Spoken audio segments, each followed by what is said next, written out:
which is what we're going to be visiting about today. It's good for Mabel and I to be back with you. Thank you for the allowance to be gone for a week, but we're back. Glad to be with you. And it doesn't start today, but today is a day in which we sort of glance forward to next week when we start Advent. And in Advent, we're going to be seeing some very unlikely people. So I just want to put that out there so you know that I'm in touch with the ecclesiastical calendar. I know where we are and what we're doing in terms of marching toward that day when we celebrate the incarnation, the coming of the Messiah. So that's going to be a festive, great time for us. Since I wasn't with you last week, let me just mention to you that gratitude is healthy for us. I'm going to give you 2 full sermons today, just going to give you a little touch of that one. What I would have said had I been here was something like this, that we need to be grateful.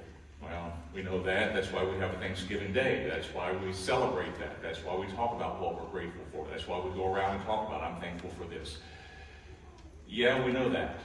We know that we need to be grateful. But do you know why we need to be grateful? And here's the reason. Probably many of them, but here's one of the prime reasons for your emotional health and your spiritual vitality that you need to be grateful. It's why I need to remind myself sometimes that I need to be grateful, whether I want to be or not.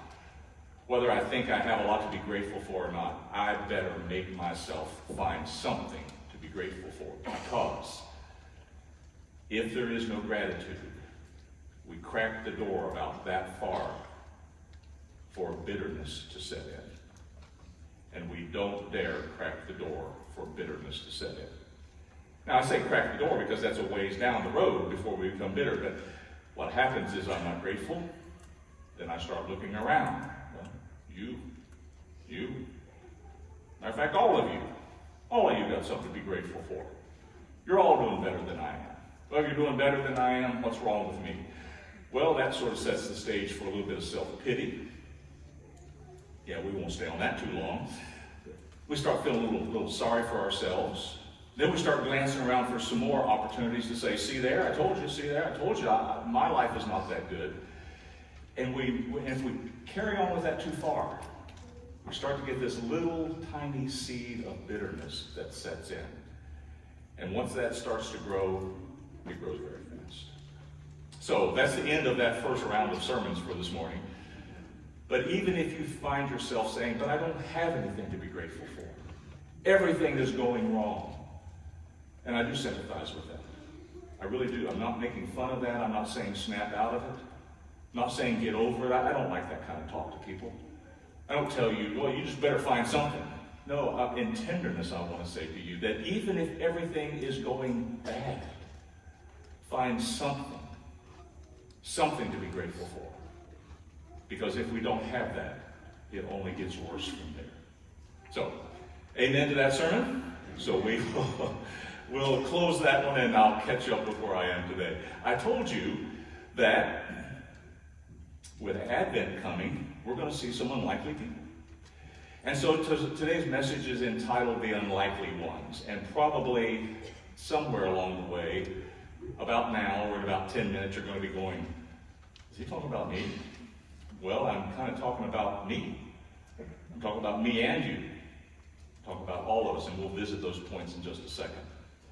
But if you stop and consider it, and I want you to start thinking about it early, because it gives us a lot of room and opportunity to develop the thought if we start thinking about it early. Joseph and Mary were not the likely candidates to be the earthly parents for Jesus. I would not have picked them. But then what do I know? John the Baptist is not the likely one to prepare the way for the Lord. Elizabeth was not the likely mother for John the Baptist. She was too old. So I won't bore you or continue it on too long because you already start to get the cadence of that. There's a whole parade of people. Not likely. Not likely candidates.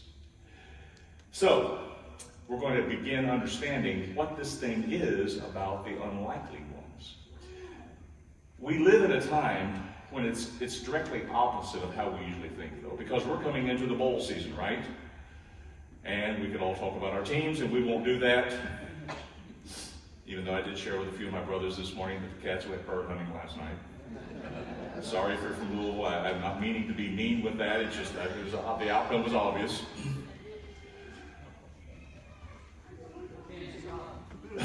Yeah. You just had to do that to me, didn't you? So we're going into the bowl season. There's going to be winners and losers. We're also in the time of our society where there's a lot of competition on television.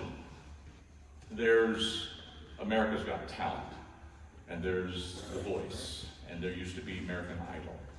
Everybody seems to want to compete toward that top realm, that higher echelon, that place where they can hold a position that nobody else holds. And that's also very easy to get into our consciousness. That's easy to get into our thinking about who is the best. Who's the best?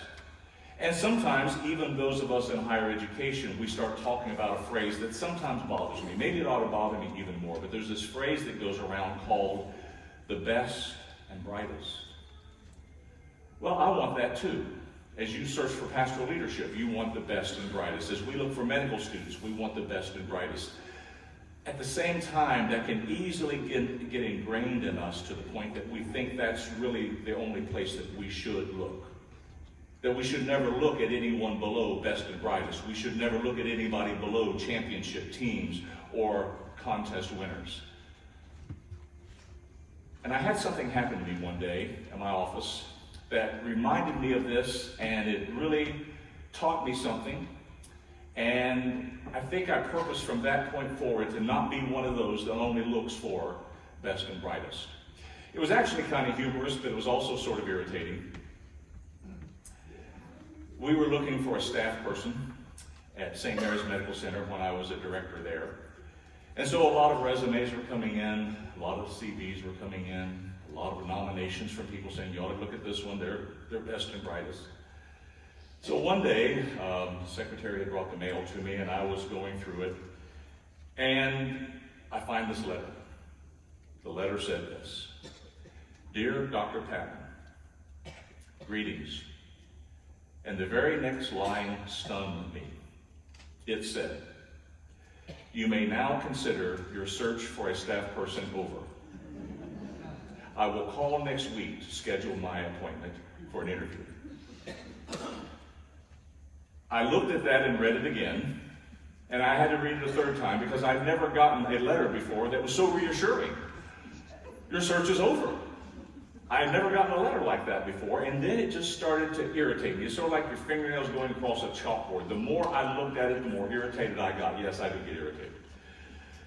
I went into my secretary and I laid it on her desk and I said, I don't care where I am or what I'm doing or what time of day it is. If this person calls, you get me because I want to speak to them. She said, you're that interested? I said, no, I'm that not interested. But I want to remind them that they just cost themselves any chance that they would have likely had for this position. They just cost themselves an interview by assuming, by being so presumptuous, that my search is over. It's settled. It's done. They were sort of conveying to me, matter of fact, maybe they were very belligerently conveying to me that I am who you need. You don't know it yet, Dr. Patton, but I am who you need. They, in a sense, were saying, I'm the best and brightest. Well, from that, I started developing another approach that I would teach my staff and young leaders that I was developing. I would start to say this to them, and it's a pattern I still follow to this day. It is this: hire for attitude and train for skills. Because you can't do the opposite. You cannot train for attitude. Now, maybe there's times people can learn something, but in general, you cannot hire for attitude. Hire for skills without the right kind of attitude. Hire for attitude and train for skills, because if you try to train for attitude, it's probably not going to go very well. Now, I say all of that to lead up to the scripture today, because it's a direct contrast to what I've just shared with you about the best and brightest and all the television contest shows, and the letter that I received, we're going to see something from the Bible where Isaiah says something that flies right in the face of all of this kind of mentality and this notion about who is qualified. Who is the one that is the best and brightest? Who should you go after? Who is the one that is the heir apparent? Who's the one that you should get? So as I've talked to my staff, I said, because when you find the right attitude, when you find the right attitude that is malleable, that is amicable, the right attitude that is workable, it's going to be amazing what they can learn and how much they can learn. You hire for attitude and then train for skills. Having said that then, let's go to Isaiah. Isaiah chapter 6. And think about some of the things that I've just shared with you in terms of what Isaiah was sensing, in terms of what he was seeing. Isaiah was seeing some things that he had never seen before. And in seeing them, it was putting him in that position that we just talked about in singing. I'm desperate for you. Because Isaiah very clearly was able to determine God's posture compared to his. I love this chapter of Isaiah because it seemed to be a very commemorative chapter for Isaiah. He begins by saying, if we were to put it in our vernacular, it would be like Isaiah saying, I remember when that was. It was in the year that King Uzziah died. Now that would have been a big year for the people there because the king had passed away. So kind of get the sense of that, kind of get the understanding of how Isaiah is moved with these words, because he begins with this monumental, this historic event. It was in the year, I remember clearly, it was in the year that Uzziah died. In the year that King Uzziah died, I saw the Lord seated on a throne, high and exalted, and the train of his robe filled the temple. Above him were seraphims. Each had 6 wings. With 2 wings they covered their faces. With 2 they covered their feet. And with 2 they were flying. And they were calling to one another, Holy, holy, holy is the Lord Almighty. The whole earth is full of his glory. At the sound of their voices, the doorpost and the thresholds shook, and the temple was filled with smoke. Woe to me, I cried. I am ruined. For I am a man of unclean lips, and I live among a people of unclean lips, and my eyes have seen the King, the Lord Almighty. Then one of the seraphims flew to me with a live coal in his hand, which he had taken with tongs from the altar. With it he touched my mouth and said, See, this has touched your lips. Your guilt is taken away, your sin atoned for. Then I heard a voice of the Lord saying, it hadn't been enough. He has seen the Lord, he has seen the seraphims, they're flying, they're shouting the holiness of God. A seraphim has now visited with him. Then I heard the voice of the Lord saying, Who shall I send? Imagine this Lord of holiness, this Lord whose train filled the temple. He's asking the question, who shall I send? And who will go for us? And I said, here am I. Send me. What a powerful, what a moving story that is. It probably touched Isaiah to the place that he had never been before and would never be again. In the year that King Uzziah died, I remember it. I saw the Lord. Didn't expect to see the Lord. I just went to the temple. I just went to church. I was in the temple, and all of a sudden, I see the Lord high and lifted up, sitting on a throne. His train filled the temple, and you know the rest of the story. I would imagine about that time, if we put some modern translation to Isaiah's words, he would say, I am very unlikely to even be here.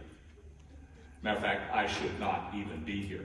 In this place, the vision of the Lord, the seraphims flying around, and imagine his words when he said, I'm ruined. Like, it's over. I can't even survive this. I am ruined because I dwell in people. I dwell among a people that are not at all like what I'm seeing here. The people I live with, the place I come from, the folks I hang around with, we don't belong here. I think if we put it in just a very brief sentence, Isaiah would say, this is very unlikely to even see this. It's very unlikely that I belong here. And it's even unlikely that I'm going to survive this. What a powerful moment.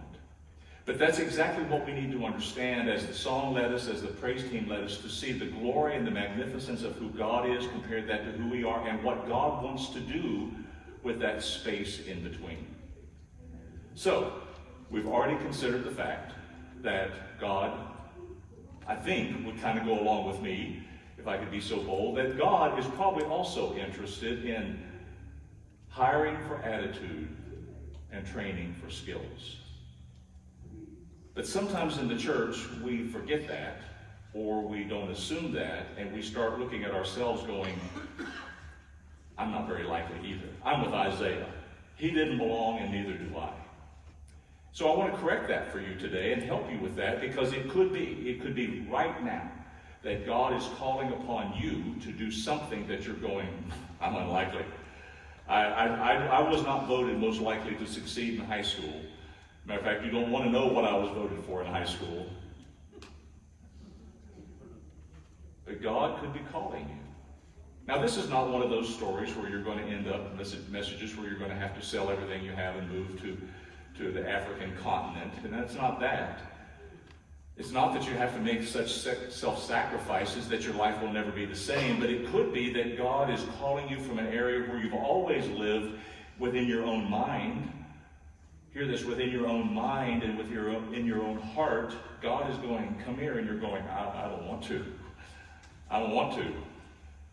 And you're finding yourself standing next to Isaiah in the temple. I don't really want to be here. This is not a comfortable place for me. So that could be happening. And I think what you're going to find is not a challenge as much as a comfort from what I'm getting ready to tell you. But let's take it another step. What if it's not just you that is the unlikely one, but what if it is, are you ready? What if it is this church? That this church is looking at itself going, well, I don't know that we can ever. What if you could? Well, I don't know that we are the type of people but what if you are?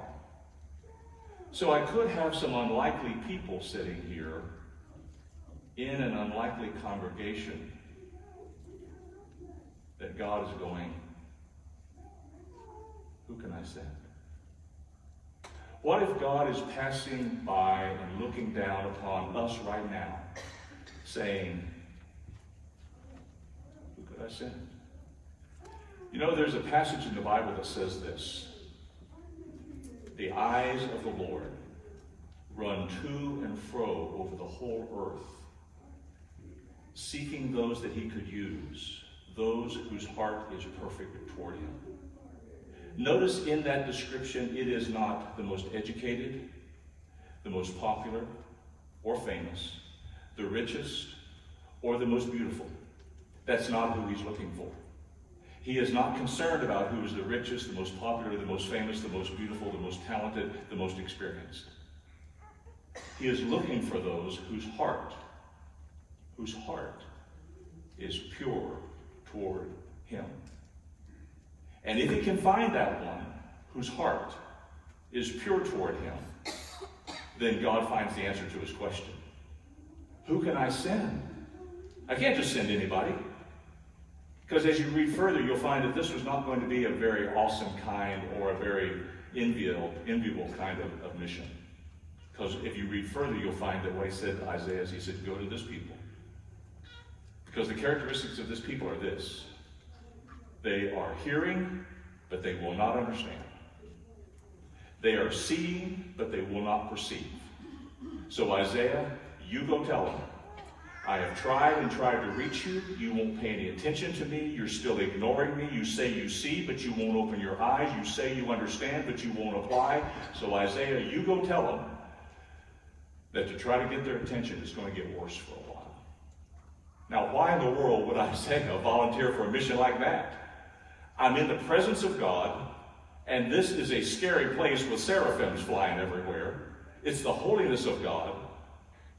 And you're now looking for somebody to go to the people with a message that they're not going to like. Folks, he would say to them, as bad as it's been, from here on, it gets worse. That was Isaiah's mission. So God is clearly saying, who wants to go? Who's qualified to go? Who's capable to go? Who should I send? And I love the reference to the Trinity there, because you hear the plural pronoun. Who would go for us? I think that references, at least my interpretation, is that would reference Father, Son, and Holy Spirit. God is needing for somebody to go on behalf of the blessed Holy Trinity, Father, Son, Holy Spirit. Go to this people. Who will go for us? Now, we'll come back to Isaiah again in just a moment. But I want to give you these criteria that I think are going to comfort you, and some things that are going to help you to feel better, because Isaiah's in a place being sent on a mission that is not a very enviable one, but one that God needs somebody select to go. So what if the eyes of the Lord are passing not only over Isaiah, but passing over Mount Sterling, and of all the churches here, he spots this one, and this church has a heart that is pure toward him, and you as an individual in this church that has a heart pure toward him, you have a heart pure toward him, and you have become one of the unlikely ones. You would have never assumed it. You would have never thought it. You would have never aspired for that place. I'm not trained in theology. I don't sing. I've never taught a Sunday school class. I've never served in a leadership position. And God is going, That's a little scary, isn't it? All the things I can't do and have never done, and God goes, really? So who would go for us? Well, here's three things I want you to know as we think about the unlikely ones. First of all, God has. Don't really understand it, but God has this obvious pattern of picking unlikely people.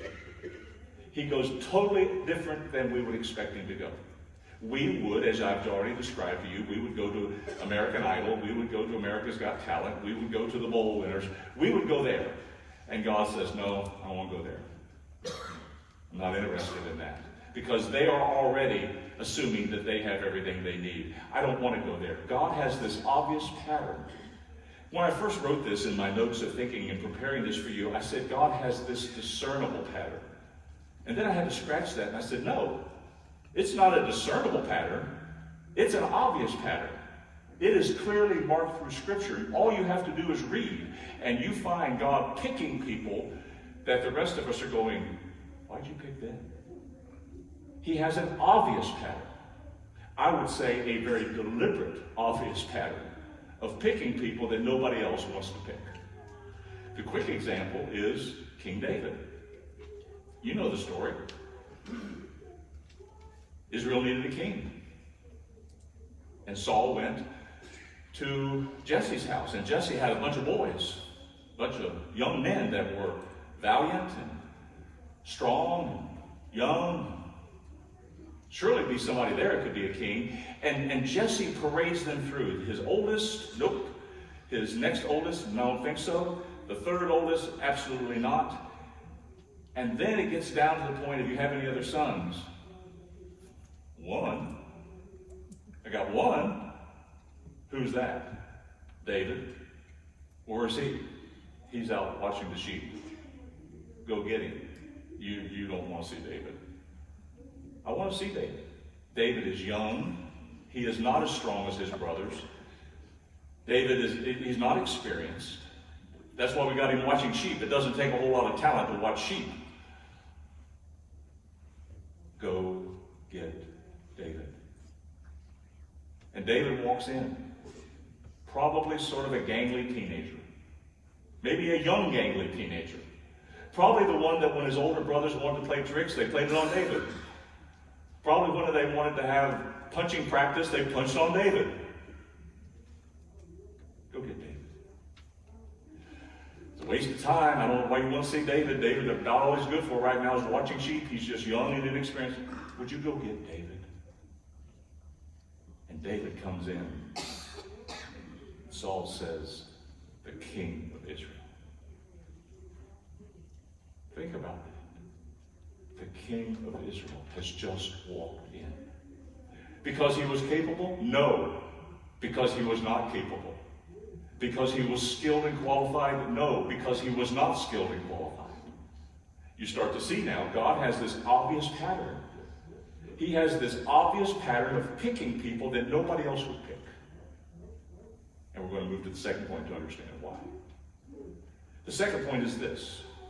Through Scripture, we find many other examples like David, but Jesus comes along and he starts this teaching about what he refers to as the least in the kingdom. And he deliberately refers to people as the least. And he says that the greatest will be the least, and the least will become the greatest. And so he starts talking about things like the lost son, the story of the prodigal son. And that son was the least. And he talked about the woman who lost the coin. She had some other coins, but she lost one coin. And she wanted to find that coin. And you start finding all these stories that Jesus was giving about the least. So it's actually a doctrine that I've talked about before that you probably have heard as well. It's the doctrine of the least. That again in the New Testament, we start to see that God has this deliberate pattern of going for the ones that nobody else would go for. They're not on anybody's short list. They're not on anybody's list to achieve. But God is noticing them. And Jesus even goes so far as to say that the least among you will be the greatest among you. That the one that looks like they have nothing, God will give everything to. Because they know they don't have anything. They don't have to worry about trying to get around their pride, around their own sense of ambition. They know they don't have it. And there's an open space, there's a vacuum there for God to fill. And God moves into that emptiness that they have with his glory and his power and his presence. And so the least become the greatest. This God that Isaiah saw, who had so much glory, so much holiness, angels were testifying to him. His glory filled the temple. There was smoke in the temple, folks. There was smoke in the house. This God was so powerful. And that God steps away from all the most qualified, capable, obvious people and goes and finds a David, or you, or maybe even what you would see your church to become. God deliberately, obviously, selects those that no one else is going to select. And he does it because he focuses on the least. Because he knows that the least have something that nobody else can have. One way of saying it is this, that with the least, it's almost like God could say to them, you know, the reason I can help you achieve is because you're not worried about achieving. You have already determined, whoever it may be, that you are not a high achiever. And since we've gotten that out of the way, and we don't have to deal with you worrying about being a high achiever, I can now make you a high achiever. If we look at it in the realm of sports, you know, there's this, in baseball especially, there's this cycle called the batter slump. And what happens basically with a batter is this. Those of you that have played baseball, that you strike out. Now you're in the professional leagues. You're a professional ball player. You're obviously good or you wouldn't be there, but you strike out. Everybody strikes out. One person that I talked to one time said, you know, I feel a lot better about myself since I found out that Babe Ruth, the home run king, was also the strikeout king. That to hit that many home runs, you got to strike out a few times. You put it in context, you keep it in its place. But sometimes we don't do that. Sometimes we let that strikeout. And only two we struck at, that we swung at, the other ones just called out, and so we struck out. We didn't even see that ball coming. Then you get back to the dugout, and you start letting that eat at you and gnaw at you. I struck out. So, oh, well, I'm never going to do that again. I'm never going to strike out again. So now you go back to the plate. Now you're worried about striking out. So now you're not just focused on watching the pitch. You're worried about striking out, so since you're preoccupied about striking out, guess what happens? You strike out again. A good batting coach will say to a player that's in the batting slump, quit worrying about getting a hit. And after the player finishes laughing, quit worrying about getting a hit. I could take him back down to the farm club, and your advice to me is quit worrying about getting a hit. Yeah. Because the longer you worry about getting a hit, the more worried you're going to be about getting a hit. And the longer you're focused on getting a hit, you're probably not going to get a hit. If you go to the plate and relax, be alert, pay attention, but do what you've always done, you'll probably get a hit. And when you get hit, you'll say, at least I can still hit a ball. Take that back over to the spiritual realm. When God sees people that are so focused on achievement, he has a hard time using them because they're so focused on achievement. They're sort of in a slump, an achievement slump. And it's almost as we hear God through Isaiah saying to us, if you quit worrying about achieving, I could probably help you achieve. Matter of fact, if you quit worrying about achieving, you'd be surprised at what you could achieve, because I'm going to achieve it through you. That's why God focuses on the least. Now, one third factor of that is this. God made a very interesting statement to Paul. Paul also would have been one of the least, because he would have said, now, one time I was pretty struck on myself. At one time I was circumcised on the right day, and I was born of the right family, and I was a leader of the Pharisees.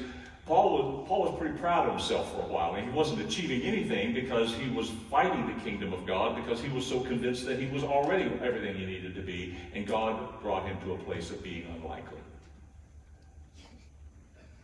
So Paul gets to this place where he's got a problem. Now, we don't even know exactly what the problem is. We know it as his thorn in the flesh. Some people say, well, maybe that was a physical malady that he had, maybe. Some people say it was a person that was opposing him, somebody that was fighting him, that just kind of was a point of consternation to him, that just kept him always upset, maybe. Or it might have been a spiritual burden. So was it a physical problem? Was it somebody that was just sort of irking him and irritating him a lot? Was it a burden that he had that he just could not get out from under? We don't know. But we do know that he said he prayed 3 times for God to take it away. And God never did take it away. That's a whole other sermon. But in the midst of not taking it away, here's what God said to him. Paul, my strength is made perfect in your weakness. Now, that's not real good news when you've got a thorn in the flesh. So I take it that the thorn's not leaving. No. So when God says, don't worry about the thorn because my strength is perfect, it's like, okay, I'm going to keep the thorn, I guess. But if you turn that just slightly, it has some amazing possibilities for us. The amazing possibilities are this. The weaker you get, the stronger I become. The less likely you are to achieve, the more I can achieve through you. The less you think you are capable, the more capable I can make you. The less you have confidence in yourself, the more confidence I can give you. When you have pretty well assumed that you're not the leader I want, the pause there is deliberate. When you have just about assumed that you will never be the leader that I want, you are now the leader I want. Paul, my strength is made perfect in your weakness. I can get you through this, Paul. I can do for you what taking the burden away would not do. I will bless you with a strength that you've never seen. So the weaker you become, the stronger you will become. Very paradoxical, isn't it? So what does Paul end up saying? This is the portions where he starts talking about, I can do this. I can do all things through Christ. And he starts talking about that I glory now. I now glory in the fact that God's strength in me is more than the weakness that I feel like I have. God obviously picks people that are unlikely. God focuses on the least, and God's strength is made perfect in our weakness. So for you as an individual, what you're facing this week, like I've got a tough week ahead of me, Gary. I dread this week. I'm not up to this week. you're feeling pretty unlikely, let God's message to you today through Isaiah comfort you. You're looking at the future of the church going, what are we going to do? Where do we turn? I mean, where's the next pastor coming from? Can God ever use us the way he's used us in the past? Can God take us from glory days that we've had in the past to even better days in the future? That's what this message is all about. I will pick people that don't think that they're deserving to be picked. I will focus on their leastness and make them great. And I will take their weakness and I'll make it stronger than they ever dreamed possible, and that can be you. It can be your family. It can be your life this week. It can be the future of this church. Because God always delights in Isaiahs. So that leads us back to where I said we would be, and we'll start to wrap this up and finish it. There's an interesting statement that Isaiah made. I love the way the King James Version and the NIV both translate it, because if you switch the words, it becomes very different. Watch this carefully. In answer to the question, who shall I send? Here's God who could have sent anybody. If God said go, you better go. But God was not commissioning and saying go. God said, who? Who should we send? And if you follow carefully where Isaiah has moved, he's in the temple, he's scared to death, he's seeing things he's never seen before. The holiness of God is before him. There's smoke in the house, as I said. And Isaiah then says this, here am I. Notice he didn't say, here I am. King James Version and New International Version both render it, here am I. If you keep those words in that sequence, it means one thing. If you switch them, it means something else. If I said to you, here I am, that's really defining more of a location. Here I am. That's telling you where I am. Isaiah did not say, here I am. Isaiah said, here am I. At least in my little brain, that comes across as the idea of, it's not much, but here it is. Here am I. It almost conveys the idea that you can look past me if you want to. God, holy God, here am I, but you might not want to use me. If Isaiah would have said, well, here I am, like, well, it's kind of obvious that you ought to pick me. It's not here I am. It's here am I, if you want this. You can send me. What if you and your family, what if this church made it your prayer? Lord, when your eyes go to and fro over the whole earth, seeking those who could be pure towards you, let your eyes rest on us. It's not like, Lord, here I am. It's, Lord, here am I. You may not want it. It may not be exactly what you need right now. But Lord, if it is what you need and want, here am I. Send me. There's a special joy. There's a special sense of blessing that comes to those that do not assume anything but are available. Pay careful attention to that as we start to get ready for the rest of our week. There's a special blessing that comes to those who do not assume anything but who are available. Because as we're going to see as we look at the Advent, God has a line of people that were not the most likely ones to be used, but through them, and even through the genealogy of the Old Testament, through that line of ancestry comes the Messiah.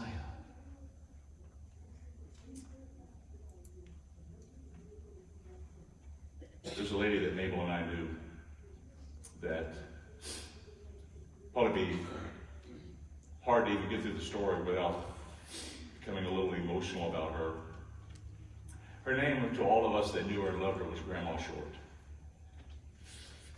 Grandma Short was in her 80s. lived into her 90s, and Grandma Short was slightly built, older. She was not a talker. She was not a singer. She was not a teacher. So, why are you talking about Grandma Short? Because she was one of those unlikely ones. That when Mabel and I moved to the church where we met her and her husband, Monica was just a little girl, and Grandma Short, Marge Short was her full name, but Grandma Short kind of became our adopted grandma because we were away from family. On one occasion, Monica tells us that she has this 80-something-year-old woman underneath the table having a tea party. And we added, Monica, you cannot get Grandma Short underneath the table having a tea party. So we asked Grandma Short about it. She said, well, I can get under the table, and that's where Monica wanted to have her tea party. So we got under the table and had a tea party. She was willing to serve, even to the point of being crouched under a table having a little tea party with a 3-year-old girl. Grandma Short also watched the nursery. She watched the nursery so that all the young mothers could come to church and know that their babies were taken care of. If they wanted to leave them in the nursery, they were welcome to be in the sanctuary, but if they wanted to leave them in the nursery, Grandma Short encouraged that so that Mommy could sit in church and hear and listen and focus on the message and know that the little ones were taken care of. Grandma Short was also the treasurer of the church. There were never, ever any ledgers that were not balanced. She would work for hours to make sure that every penny was accounted for. Not because anybody doubted her, just she wanted balanced books, and the books were always balanced. She was basically your usual kind of person in the church that the church can't do without. But the very fact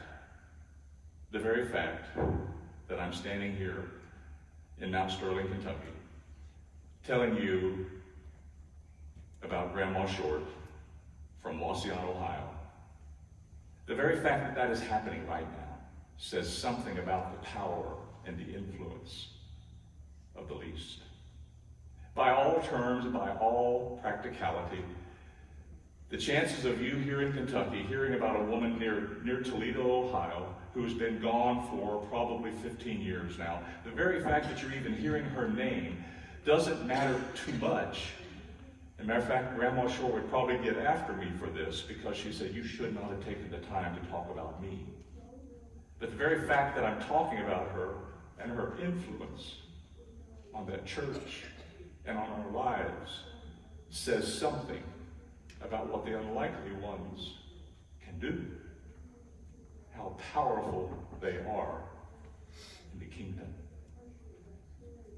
You might not know it, but you might already be one of those individuals that 10, 15, 20 years from now, somebody's going to be talking about, and you're going to be going, why? Why'd you talk about me? Because when you gave up trying to achieve and be strong, God gave you strength to achieve. When you quit trying to do it in your own strength, God did it through His strength in you. When the church stopped worrying about, will we be great in the future, God will make you great in the future. And I'm not saying that you are worried about that, but obviously every church is like, well, with the economy the way it is, and with the future the way it is, and threats in the world the way it is, what future does the church have? Any church.